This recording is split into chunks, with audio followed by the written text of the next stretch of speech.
Hi, welcome to the XYChromies, Confidently Uncertain, a show where two Army vets turned renewable energy engineers talk veteran issues, science, geopolitics, engineering, and everything in between. I'm your host, Pearson Guess, and I'm joined as always by my co host, Richard Ellis. How's it going today, Richard? Good to see you, Pearson. Good to talk to you today. Yeah, good to talk to you too. It is episode 45 today. Wow, they're just flying by, aren't they? We have entered the period of time I call the fastest 11 weeks you'll ever live, called spring term. At higher ed, we have these in higher ed in Oregon. We have a term schedule, and they're about Yes. 11-week long terms. And You might remember just how quickly the months sped by your very eyes between the end of March and the beginning of June. Yeah, So, I would say fall feels like the longest term by far.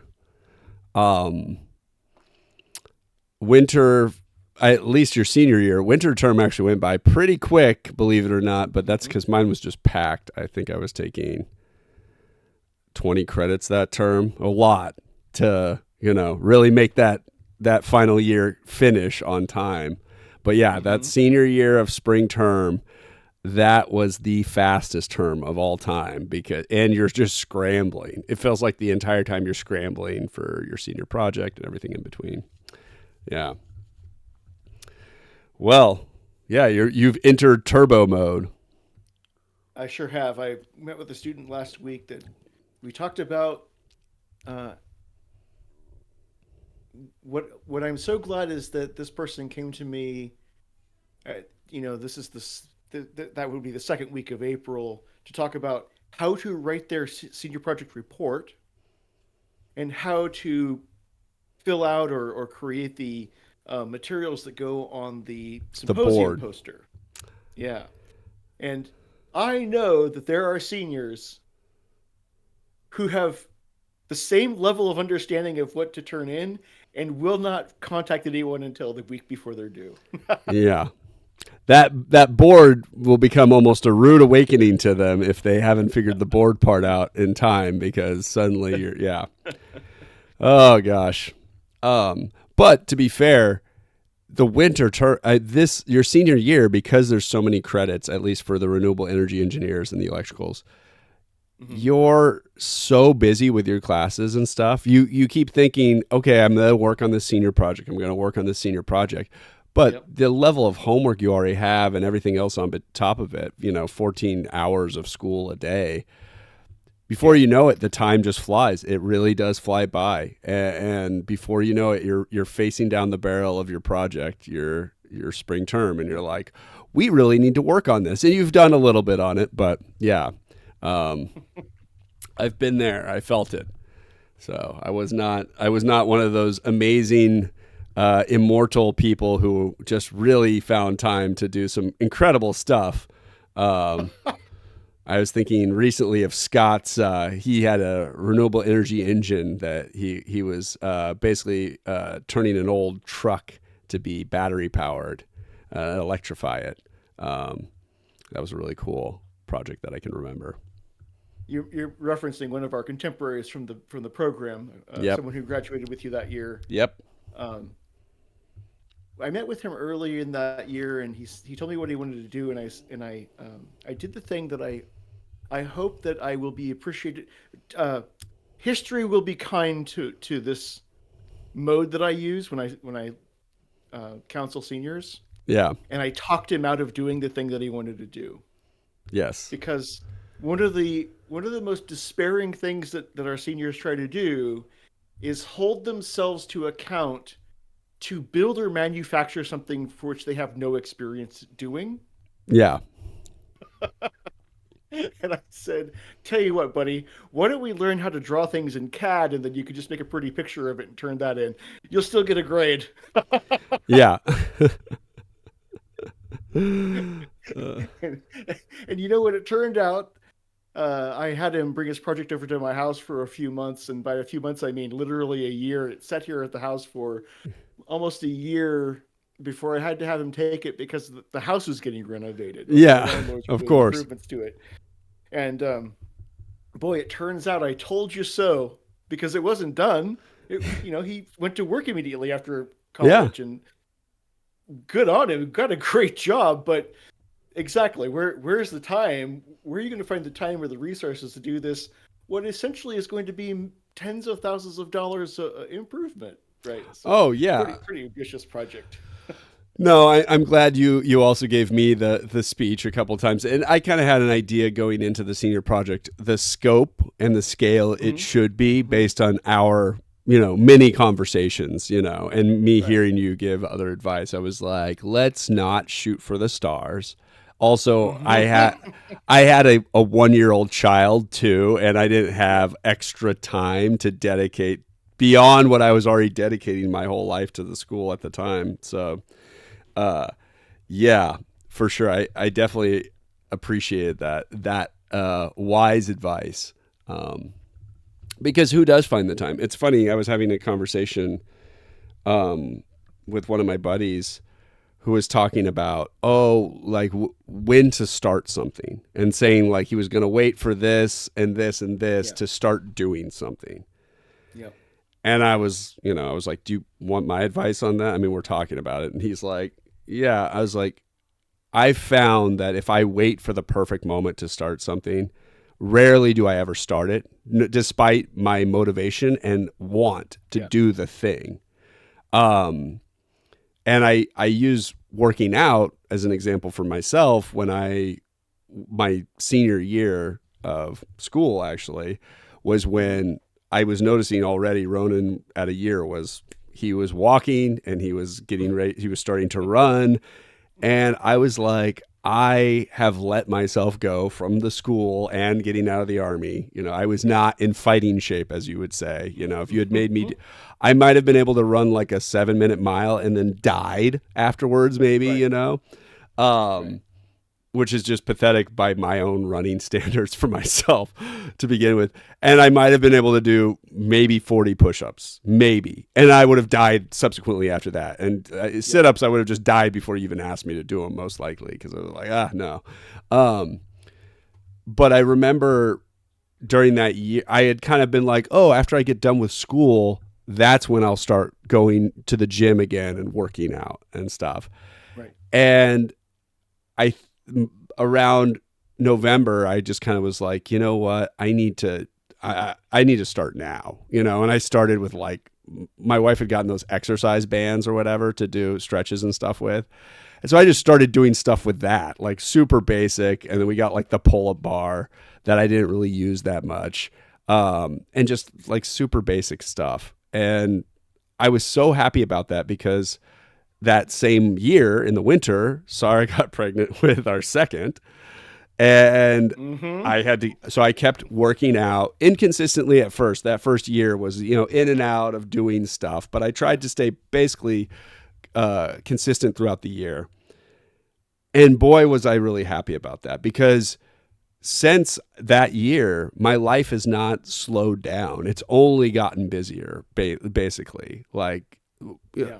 whether that be self imposed stuff like this, this is a self imposed Exactly. time block, or just, frankly, work, two kids now, all of the obligations of being a father, a husband, and everything else in between. It's so much. And if I had waited for the perfect moment to work out, it never would have happened. I basically had to do it then.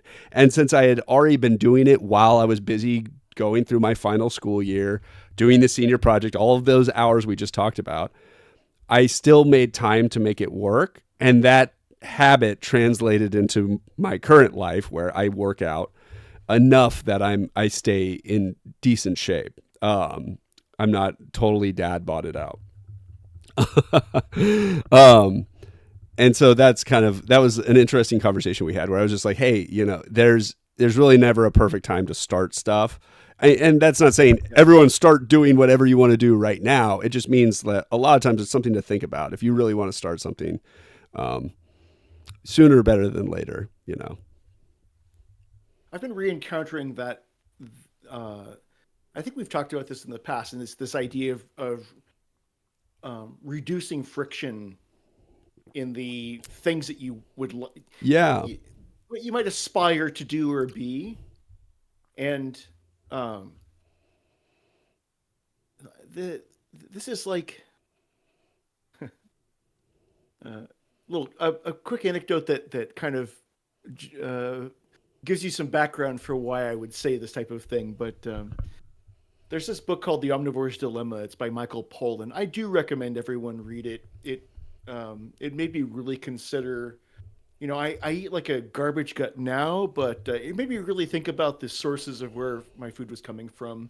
A nice companion book is Fast Food Nation by Eric Slusser. So those two books I read one after the other in pretty short span of time. And one of the things that Michael Pollan talks about in The Omnivore's Dilemma is this idea that corn is such a major part of the American diet. And you think, well, yeah, sure, I have a ear of corn every now and then, like in the summer. No, no, the, the The it's byproducts. corn. Yeah, but it's corn, but it's been put through every possible type of manipulation to make it Yes. into a thickener, an emulsifier, a sweetener, and uh, a thousand other things that are derived from the corn kernel. Yeah. A But meal, corn meal, grain, totally, powder, flour. It's all been, yeah. yes. Starch. And so he has this anecdote in the book. So when we talk about carbon-14, that's one of the isotopes of carbon. Yeah. Um, The uh, radioactive one, right?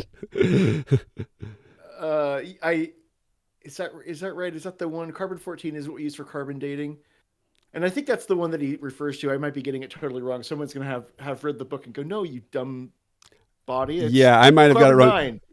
Yeah, it could be. I feel like carbon 14 because when we store nuclear waste in graphite, it transforms it to carbon 14, which is the Right. radioactive version. That's why I'm So thinking of it. this is one of the Yes. other isotopes. It's not radioactive, but it is a marker. Yeah.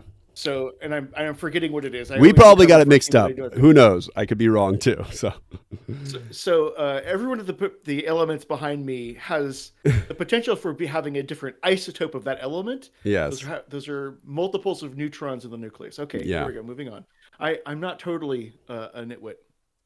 Um, he says the isotope that you find in the carbon atoms in corn is the same isotope that you find if you take like a fingernail clipping of a human being and then study it. Like if you run it through its diagnostic paces, you'll find that's um, that we're more made up of corn than we are any other carbon isotopes. Yeah.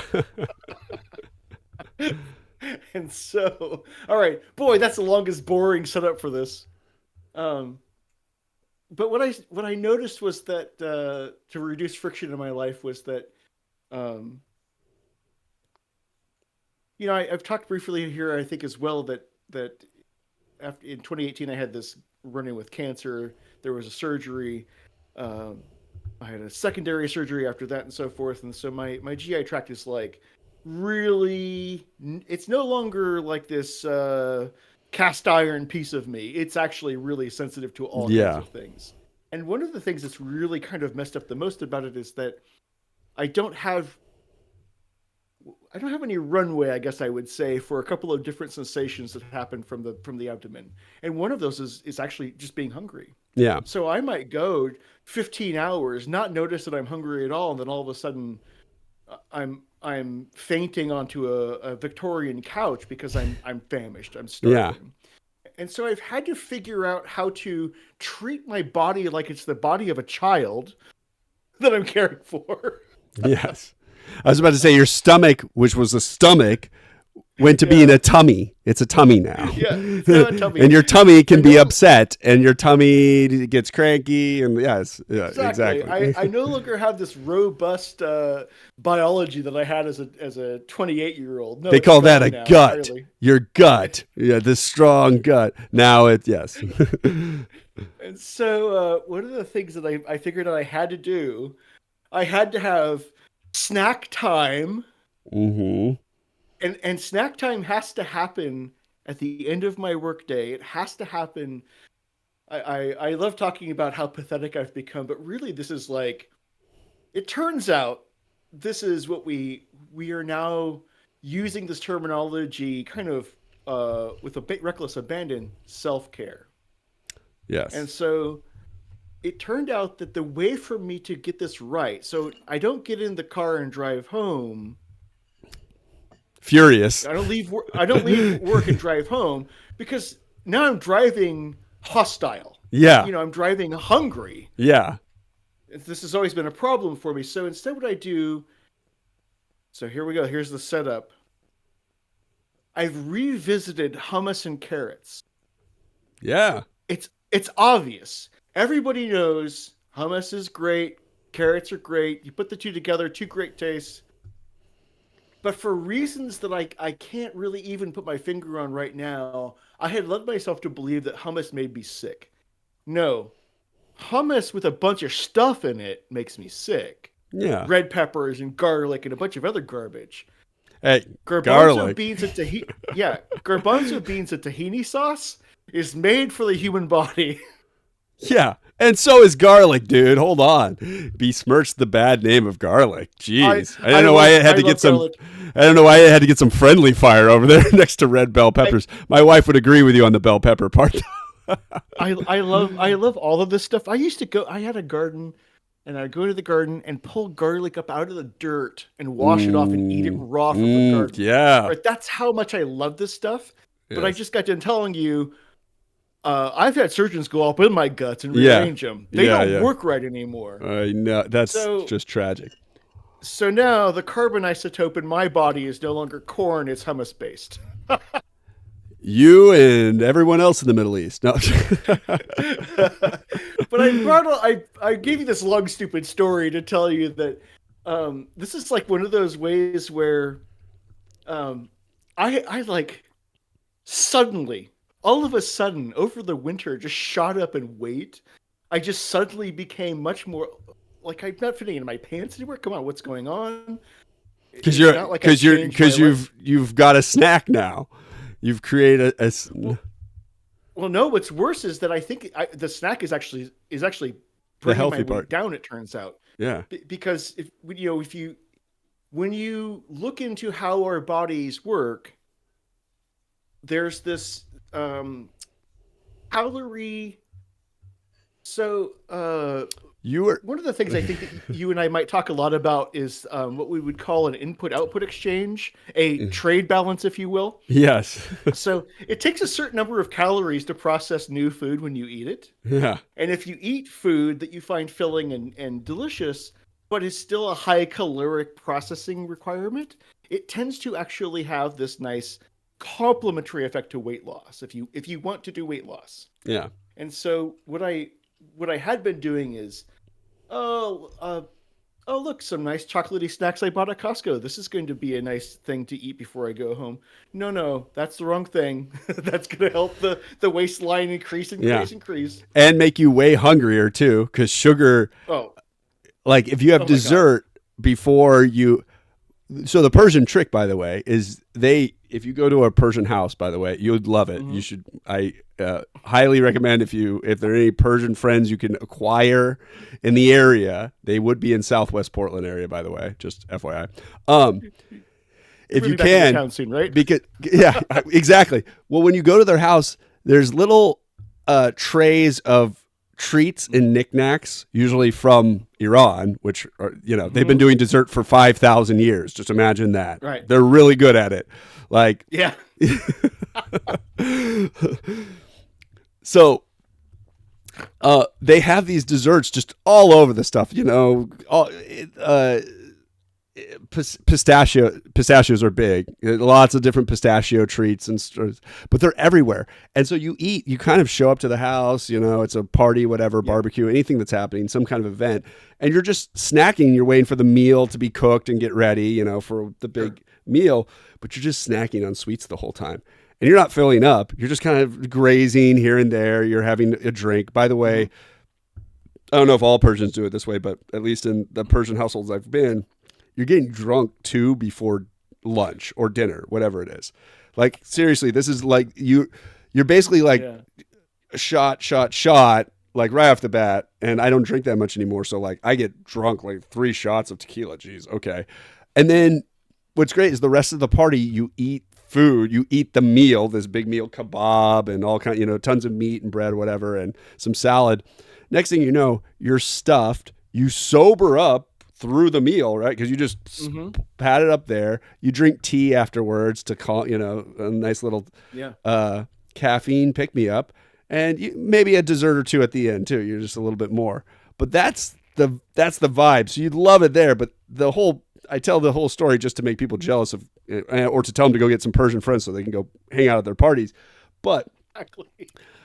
sugar before you eat is the gateway drug to eating way more food. I'll tell you that right now. You're like opening your stomach up for more food. Yeah. Yeah. Salad at the end, by the way. Salad at the end, because you can always fit that in at the end. That's the trick. So, It crunches up small. yeah. Yeah, this is a good point, and the whole idea here was that I was not I had made the good choices or the choices that fit my aspirations too hard. I told a long boring story just now to kind of circle back around to getting to where you were talking about, which is, waiting for the time to be perfect is always going to postpone these things that you want to do. Yeah. And then the corollary to that is reduce friction, Yeah. because now I'm a couple of juice boxes away from the refrigerator at work looking like a daycare refrigerator. I need to get some alphabet magnets to put them on there. But yeah, this whole idea that the things that work the best to regulate my moods, my impulse control, like all of those things that are really important to me to work on managing. Yeah, it turns out it goes back to these real basic things all the time, which is um, we discovered as a species a long, long time ago, as you mentioned. Like, this is kind of, we would think about this as Mediterranean food. Hummus is Mediterranean food. And there's all of these different cultures that kind of even go up into like the Bulgarians or Romanians and people living in the Balkans, and then like as far east as Iran and all over the Middle East and the Mediterranean. These are the types of foods that people have their own versions of, and Yeah. they're it's not part of what makes this country so challenging. Sometimes we have these specific types of problems we try to address is because our species benefits from culture to solve all the things that our brains have trouble holding on to, or that have to be passed on, right? We don't have a inherent memory or instinct that we're passing on from generation to generation. The culture does that work for us. Yeah, we We talked about this. The externalize that work. three forms of Absolutely. evolution, and culture is right there in the middle. That's a big form, and that's Totally. where we use culture to preserve and pass on knowledge through a myriad of different institutions and mechanisms. That's how we Yeah. do it, and that's probably our most typically our most stable form Yeah. of evolution. Might be why our brains slowed down from getting, from that they're actually getting smaller a little bit. Is they're like, oh, we don't Right. need all of this caloric capacity here with the advent of Yeah. all these cultural institutions to help us. Yeah, no, So I don't come from a culture where the foods that I'm suggesting are cultural. We have to figure them out all the time, which is this major burden to um, a type of living that I would aspire to. This is kind of this. I kind of took the the conversation car and drove it off into a real cul-de-sac here, but um, I think that fits a gestalt that we've talked about in the past, and that this idea of, well, what would you like to accomplish? Okay, well, I want to walk more. The next thing I want to be doing, I need to get more walking done. Put an outfit and some walking shoes at work, yeah, because I'm much more likely to do it from there than I am to do it from home. Once I get home, I'm done. I close the door. I'm finished. I've had enough of the world. and I'm not accomplishing these things that I think I'm just going to do because reasons. No, Yeah. I have to actually program them into my life. There we go. No, I like that. To build off that, I mean, me and Sarah have had these conversations a couple times, and we've talked about the way Americans specifically look, the way we are doing life is so Yeah. backwards, right? Like this Right. idea of crushing your health and your personal relationships and your children maybe down to work nonstop until you hopefully can get to 65, 60 or whatever Right. and retire. And then with that wealth, then you're going to pack in the next 20 years, hopefully, if you haven't become too unhealthy from this rat race and you've acquired enough, Yeah. you're going to pack in 20 years of vacationing around the US in your fucking Right. RV, or you're going to do these crazy Euro trips where you're like, I got to go. Oh, I'm going to Europe. This is the first time. I'm going to do it for 3 weeks and I'm going to hit every country, right? And like, it's going to be a terrible trip, by the way. Anybody who's planning this, don't do that. It's not the way to do it. Like you're gonna be fucking in trains and ferries every 2 days. Is that what you want to do at Yeah. 65? Marching around Rome real quick on the cobblestone for a second, be like, oh, click, click, click. It's you're setting yourself up for misery. Absolutely not. Yeah. And and so this idea that we're gonna you're just gonna work yourself to the bone, or you're gonna be so agnostic about food or limit yourself to what you eat because you want to live an extra 5 years longer. It's like, well, partake on some bacon every once in a while, like enjoy the life. I'll give 5 years up if I can enjoy some of the indulgent treats of food out there that I want to indulge on. I think 5 years is a whatever the trade-off is going to be. Um, and I don't know if that necessarily really at the end does you end anyways. I know those people who have a sip of wine every day and they live to 95 sometimes and they smoked a cigarette every day or whatever. It's all random. So, to a degree. That's not a lifestyle you can adapt and then get the same outcomes from. Exactly. I feel like a lot of it's like, a combination of genetics, carefreeness, compartmentalization, like look at narcissists. They do tend to live a really long time. I think somebody should study narcissism. I know I'm just doing a wild button hook right here, but I'm thinking about certain people in my family who lived into their 90s easily, and their ability to compartmentalize. I think there might be something to their ability to live a carefree life despite the terrible shit that they've done in their life or any terrible shit that's happened. They just compartmentalize it away. Not my problem. And they just seem to live a lot longer. They seem younger, more energetic. My father is a perfect example of this kind of person who's just living his best life, carefree, doesn't understand any, doesn't hold any guilt whatsoever for anything he does. So, but he probably lived to like 90. It was funny. I was talking to him. He's like, well, I've got another 30 years of me. He said it so matter of factly. I'm like, wow, I would never tempt, whatever deity might be over there with a pitchfork or a freaking lightning bolt with something so brazen as saying, well, I've got another 30 years left in me. Oh, really? Have you ever met the trickster god of the world when you say declarative statements like that? That's a good way of dying tomorrow or at the end of this sentence. But yeah, he said it. A really funny thing to say. I was just like, wow, okay. Good for Yeah. you. But he probably will. His dad and his mom both lived into their 90s. So He very likely has a genetic burden that may permit that. he 4 of his sisters are dead though. I mean, I don't know, like my aunts, like 4 of the 6 are gone. Various, one from a heart attack, another from a heart attack. I'm starting Anyways, to see a trend. yeah. Wow.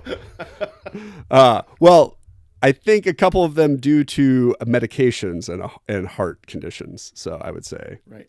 yeah, but some legal Not that medications and it's a some illegal medications for either of them. So that's a fun little, anyways. But yeah, not that I want to draw too strong a correlation here, but Robert Sapolsky, Professor Sapolsky refers to this condition in laboratory settings where if you have if you're studying rats, for example, and rats are a great mammal to study. They have these interesting behavioral analogs and biological analogs to human beings and a lot of other creatures. Um, you might do something that causes one rat to be stressed, but if that rat can attack a rat next to it, it's fine. And the rat next to it experiences all the negative side effects of that stress. Passes it right on Yeah, to, yeah. they do. So, you know, narcissistic behavior, and if you're the receptor of narcissistic treatment, I would imagine is not an exact analog to Sapolsky's rat uh, I see the anecdote there, but correlation though. It resounds true to me. Um, but yeah, so I mean, I know I went on a tangent. We can loop back around to the idea that we're not doing life right in America, where we're in this rat race. You know, we'll stick with yeah, the rat theme, nice. and we're working to hopefully get a little bit of time in our later years when our bodies are Right, feeble and we look uglier and older and decrepit and stuff, or falling apart, and then we're going to enjoy the life these last 20 years maybe. And it's just bizarre. And a yeah, lot of them, they're not spending time with their grandchildren or anything either. They come in, they'll do a fly in, they come and see their grandchildren for a day, and that's grandpa time, and then they peace out, right? And like, this is just common American culture. It's fucking right. bizarre. And one thing I get for that I've learned from my wife is like, we need to save and you need to be responsible, but we also need to enjoy life as it's happening. It's happening now, and you don't know tomorrow. It's Yeah, incredibly naive and egotistical to just think, well, later is when I'll get to enjoy it. Like, now I need yeah, to be some weird stoic, unfeeling, unemotional. And by the way, I'm just using the modern definition of stoic, not how Marcus Aurelius meant it back in the day, right. stoicism, how it's been morphed by this weird alpha male culture where stoic is like an emotionless robot who can only experience anger and, I don't know, whatever, douchebaggery. But yeah, uh, but this idea that we need to be these callous robots that don't care about anything, or grind the hustle grind set. It's just ridiculous. I think we have to enjoy life. You might die when you retire. That's a common story too. I don't. It's crazy that people would be like, I'm going to work till I retire, and then I'm going to have a fun whatever 10 years of retirement. I can't wait. A lot of Yeah. those people fucking die, right? They retire, and then that weekend they're like, Well, you're describing what clusters around this type of person for whom their career was their only source of meaning, and it was their only source of validation for their worth in the world. And if there's been one thing that's been a part of my project, part of my project is to eat carrots and hummus before I leave work in the afternoon. check. Check. No, part of the project that I'm talking about is this idea that what you're describing, I had uh that was the contract I was on. Yeah. I was on this just suffer and wait for the Grim Reaper to take me when I'm no longer physically fit enough to do a physical job. And um Living to die, I we could I call it. I I'm loath to make my experience with cancer a central topic of our entire discussion every time. I know I'm bringing it up for the second time. No, it's I fine. had that disease at 42. I was 42 years old. Yeah.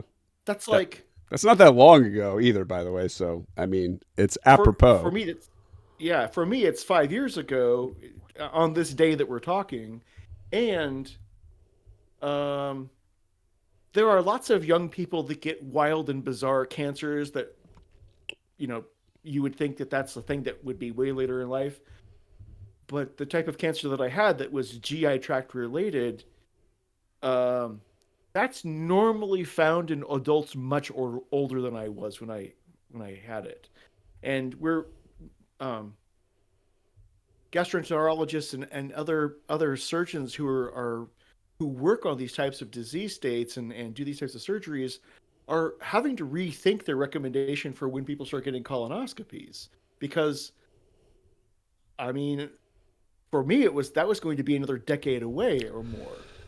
Well, and Not especially now. what we've talked about as far as where trauma is kind of held in us mammals is in that Yeah. gut. I mean, Yeah. there's a lot Exactly. of psychology or mental Hmm. trauma and psychology that is tied to our gut.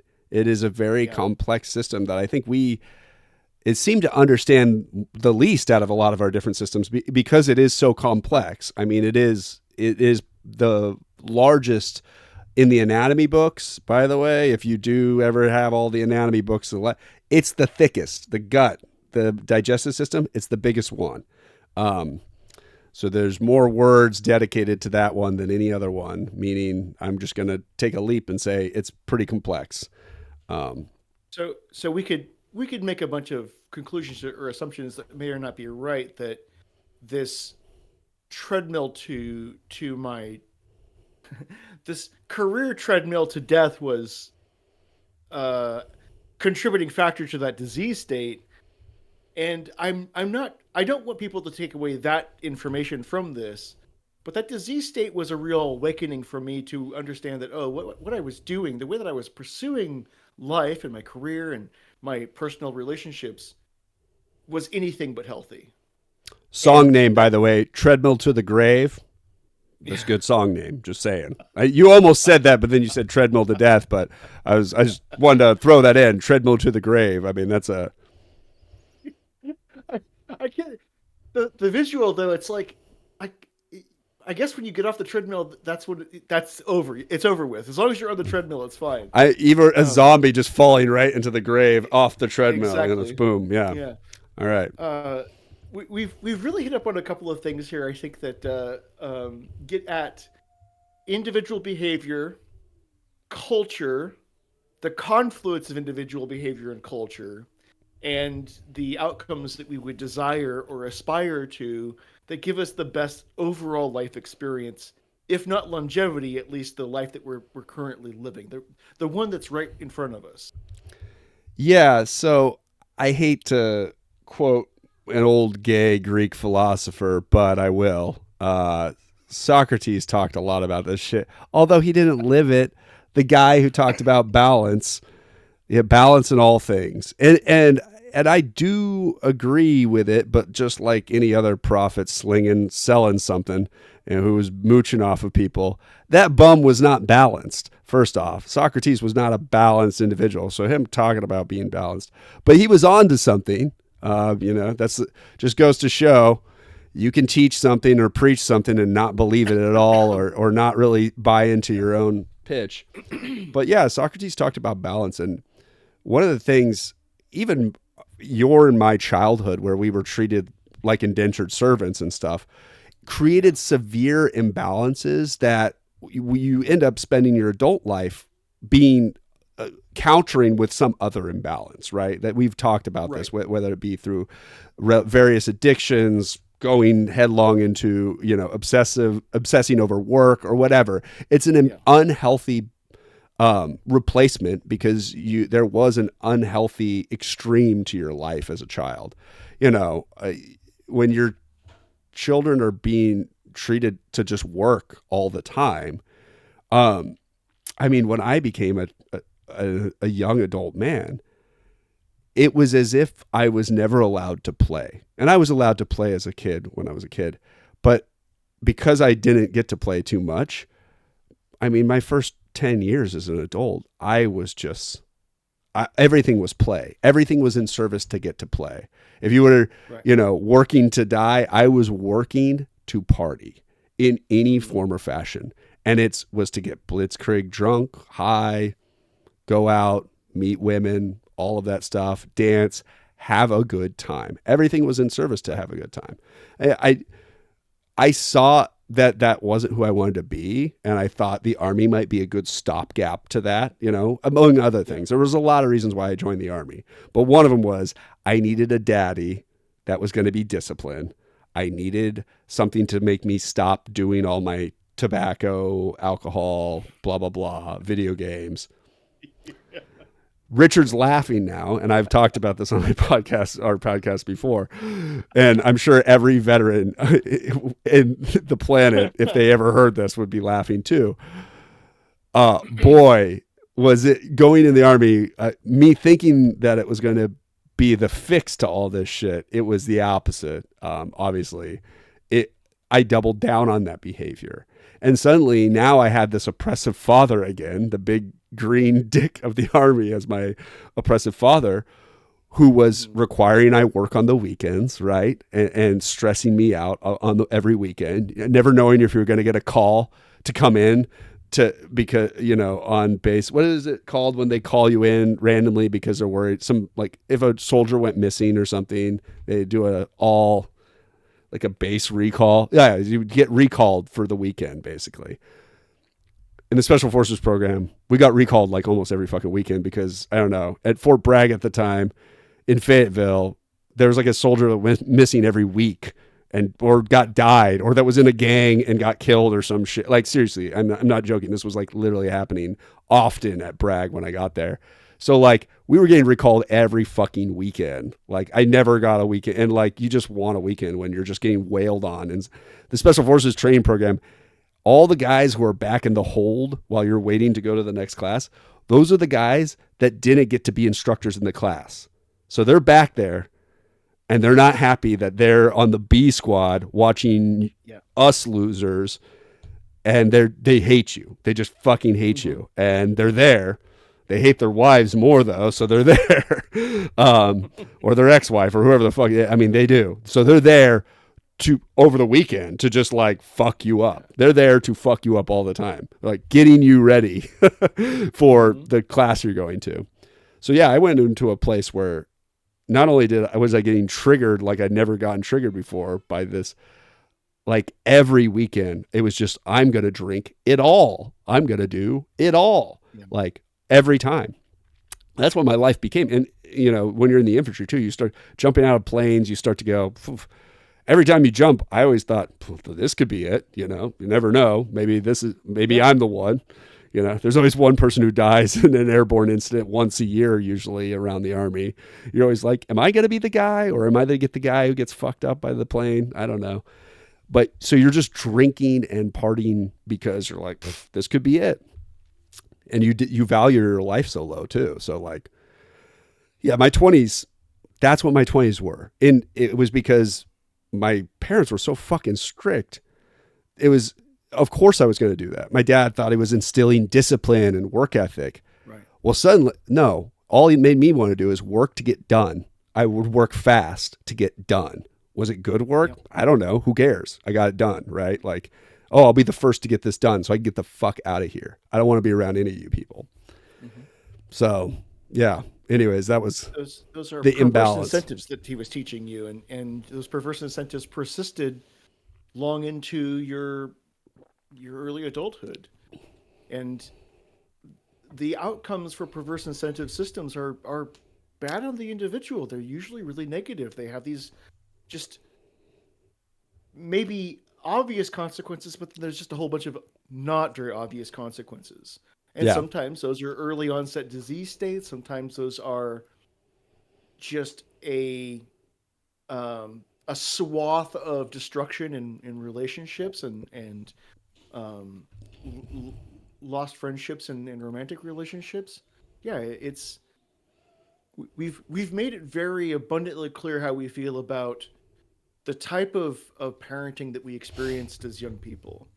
And I mean, to the shortest possible version of this, I would like to kind of give as a reply / comparison is that you described behaving in a way that was self-destructive, but it sounded social. Yeah. So it was involving other people. It was a social environment. It probably it can't be. I would imagine you would agree with this idea that it had its own subset of consequences despite its social nature. The family system that I come from destroyed that drive in me to be social. It destroyed that drive in me to seek out other people to do anything with, let alone and destructive things with. So, uh, something that I've been wrestling with lately, now that I've got the snack figured out for the end of my workday, what I've also noticed is that uh, as much as I might talk about how much I love the types of things I do in my career these days, and in particular the contact time with students, what I've discovered is that it's too much, too often, and doesn't fit the really impossible to change in any short term nature that I possess, which is to be antisocial and misanthropic. And I just wanted to comment on that as a one of the other consequences. Yeah. I do a job where I've found myself in the middle of a lot of people's lives and their futures. I have a lot of impact on that, which is validating to me. We're doing great work. I mean, I don't determine their grades, but there's a lot of things that the students I work with accomplish because I was able to intervene. Yeah. And I'm also noticing that I no longer have anything left in my social gas tank at the end of every week. Yeah. I'm just annihilated. Yeah. So these are it's things like that are the insidious qualities of certain types of family system traumas that, without having a sense of either insight about it or awareness that it's going on, that could be persistently under, like, there, also creating these really terrible health outcomes for me. Yeah. And the good news is that I know it's there, and I'm constantly trying new things to ameliorate it, or to attenuate its effects, or to Yeah. do this self-care regime that I've been talking about with how do we lower the friction to doing those things that we aspire to do that are healthy or wholesome.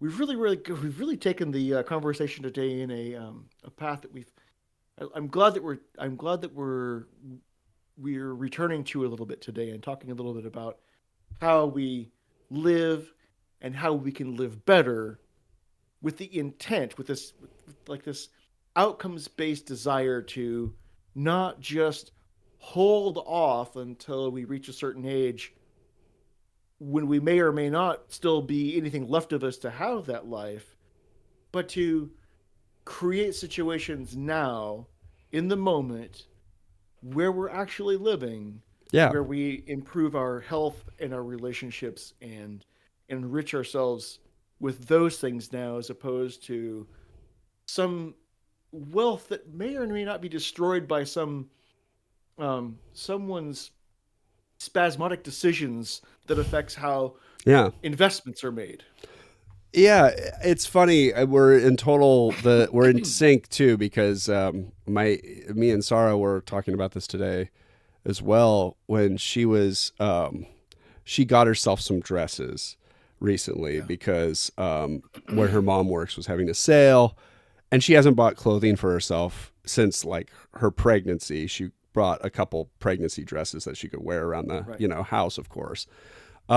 But she's really abstained and been frugal while we've been, building, buying the house and all these other decisions and stuff. Yeah. And, her wardrobe is 10, 15 years old now, and it's really outdated her. And it drives me crazy, because I'm like, she's bought me all the clothes I wear now, are like, she's outfitted me, Yeah.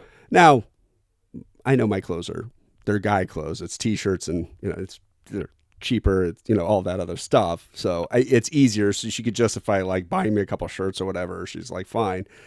But it drives me crazy, because I'm like, it's so hard to shop for her for Christmas and her birthday. Yeah. And what she wants is stuff like that. And then I'm just like, well, please go shopping and happy Christmas, like, unless she, like, explicitly says something that she wants, it's usually like, well, please have Christmas on me, and she's like, well, I just hate spending money. And I was like, well, it's think of it as it's my money then. In this case, think of it, it's my money you're spending, and there it's a gift now, and if you don't want to think about it, it's our money then, if you want to be frugal. But the point was, she finally went and did it, and I was like, and she felt happy because she was she was trying all the dresses on. They look great, and I was like, oh, I like this dress. This is great. And she's, doing it, and she's like, oh, I'm so happy you liked it. I'm like, I'm happy you're happy, and I'm like, inflation's going to skyrocket right now. Like, what, we're going to save money for retirement like some goons and then like try to get life in? I was like, no, we're getting life in now, because I'm not going to let the whims of a mad king like suck everything out of it. I mean, like, what are we saving for? I was like, the way I thought about it was like, we could put up this hard turtle shell of like defense where we're going to white knuckle. I mean, we cut our own hair and stuff. We're already being frugal. It doesn't mean we need to go, burr. But I was like, we could white knuckle every cent and be completely miserable. And we could yell at the kids when they're like, oh, hey, that's money. That's expensive. And we're always saying money and money and money to them, which you were raised with that terrible thing being conditioned on you. I was like, but this world is just, it's going to break that shell, and we're just going to be in ruins anyways. We're going to feel miserable. It's like, or we could just be like Jello and dynamic and fluid. You punch us and we're just kind of like boing, boing, because what else are we going to do? We have to live a balanced life through here. And I'm not going to project the oppression that we might feel down on my fucking kids. Like, we're just not going to do that. In Wonder Years, there's that line in the first episode where he's like, it was the best of times, it was the worst of times. It's like one of the most profound things, right? He's quoting from whose book? It's Tolstoy. Was it Tolstoy? Tale of Two Cities. Tale of Two Cities, yes. Tale of Two Cities. So he's quoting Tale of Two Cities. But that's such a profound, he was talking about in the 1970s, right? And like, Nixon era, stagflation. I think one of his neighbors had gone off to war and dies, right? In the Vietnam War or something like that. And this idea of like, I'm not going to let my kids, like, they're going to know, like, man, things were happening, but I had a good, like, my life was good on my street. Or, I want them to have that feeling of like, Well, you're happening upon something that caveat, or rather, disclaimer, I'm not a parent. I wouldn't know the first thing about doing any of this. But you're talking about something that our modern research and understanding into the psychology of children and what gets some of the best outcomes for them is, even if there's negative and terrible things going on around the family, if within the family the adults bring this shield of protection that the children experience, then their outcomes are going to be far less impacted by the negative things that might be impacting the adults or that the adults are worried about. And I wouldn't begin to know the first way of how to do this, but you're talking about doing exactly that. I mean, that's like, if you put that into action, they're going to have better outcomes than. I take notes from Sarah. I'm taking guidance from her, because I'll tell you, every parental instinct I have is essentially wrong. I know you think it's a joke. I know. Or maybe you don't. But it's true. I mean, at the risk of having CPS called on me, no, I'm just saying, it's like, it's wrong. It's all so wrong, Richard. It's wrong. Because, my teachers were awful. Like, I have to listen to Sarah. I have to take notes from her, because she's wise about this and she knows this. And Persian culture, when the kids are born, they are your life, and they're the grandparents' life. The grandparents shouldn't care about us anymore. It's all about the grandchildren. In the American culture, kids are to be put in the other room when there's an adult party happening on. They're to be kept away. In Persian culture, that's why those are the whole reason you would have a party, so that they can run around. If you're talking as adults and the kids come in and they want to talk to you, you stop your conversation. They are speaking. Listen to what they have to say. Theirs is the most important voice now. We can talk when they go. If they're screaming, you don't tell them to shut up. Let them scream and run around. If you don't hear your children, that's a problem. That's the cultural difference. Yeah.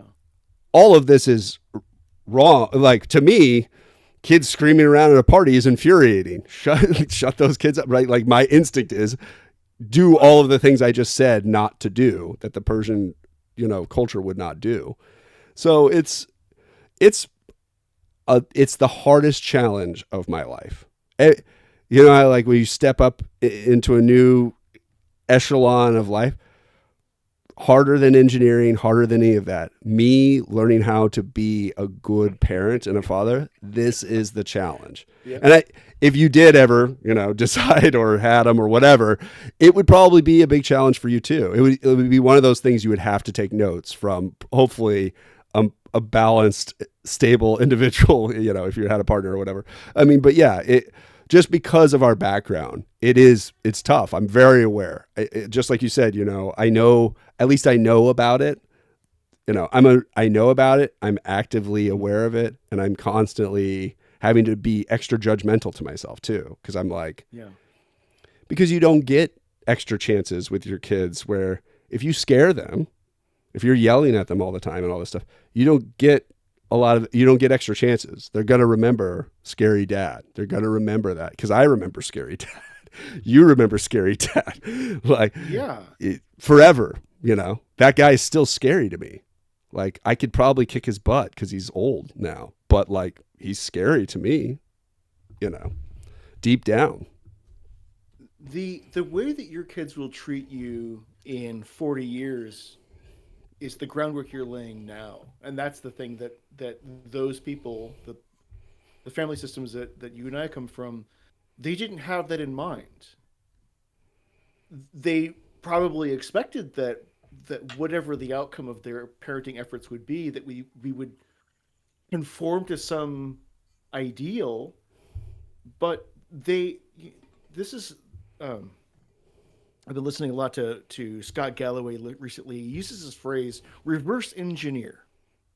If you wanted people to be, and you fill in the blank, the negative version or the unhealthy version is, full of anxiety, depressed, and incapable of having or sustaining relationships, and like all of these things that are negative conditions that we're observing in people that are in their 20s now. Yeah. If you reverse engineer that, you get these, right, the treatment and behaviors and conduct that we're describing a lot of.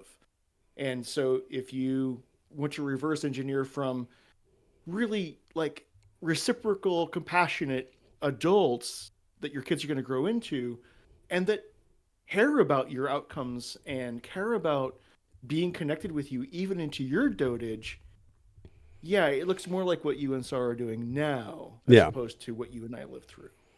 Yeah, I mean, it's about engineering for the outcomes that you want, and that's lost in our culture a lot. Yeah, our culture has used children and exploited children pretty heavily throughout the duration of American history. I mean, straight up, I mean, the Colorado strikes in 1914, like 25 women and children were killed during those strikes, like, oof, by the National Guard. Yeesh. We've been talking about the labor movement. Oh God, we have a minute. I can't even open this can of worms. Anyways, we had a good conversation today. We talked about like how you find balance, try to right the wrongs of imbalance maybe people might have in their life. Right. Living now instead of like living to retire or die, or the treadmill to the grave, like, Right. There's a couple other Sometimes I things. give advice to people, and I'll share it here with the audience. The advice I give to folks sometimes when they ask me about, well, what should I do right now? Because I'm not the nobleman of the tribe. I just find myself in situations where people are curious what I would think about this. And this is the world's most difficult thing to understand. What does the person you will become in 5 years want to remember that you chose to do today? That's the advice. Mm. And if that's hard to wrap your mind around, you have to really sit with it and think about projecting if 5 years elapse, a version of your body, brain, and cells will arrive there, and that person possessing that biology will have a memory of what transpired over the 5 year period. And when that person reflects back and remembers what happened 5 years ago, they can think about that choice that that person 5 years ago made. I And like that. that's a oversimplified and yet very difficult idea to wrap our minds around. That kind of sums up what you and I have been talking about. Yeah, I think that's nice. Um, well, I've had a lovely time talking with you today, Richard, and for all the listeners out there that we've been talking. First off, I accidentally besmirched the Oregon episode. We might need to do some more deep dive into Oregon, Richard, because people fucking like that video. We got like 120 some views. It's way more exciting than Signalgate or any of the other shit that we talked about. The fall of the Republic. Who gives a shit about that? But Oregon, heyo. I mean, we talked about Oregon's racist and lonely past, so maybe we could do some other shit about Oregon that's not so like dire, I guess. I don't know. It's a much more interesting state than we give it credit for most of the time. Apparently. Anyway, so I just wanted to correct the record on that. I think on the video I just released for Signalgate, I said like there was only been 7 people watching it at the time, but that was I like looked back at it. It was like 50 people all of a sudden. I was like, oh, oops, my bad. But if you haven't already, like, share, and subscribe. I know last couple episodes we talked about Signalgate and the fall of our republic and oh, the American Workers Foundation, the 501(c)(3) that I'll be starting at the end of this month. Apparently, we're starting it. But yeah, so just to get that out there, it's nice to have these episodes where we kind of, we get out of the dire, in case people didn't know, like this last week has just been insane from a global trade perspective. And so that's why this episode feels really nice.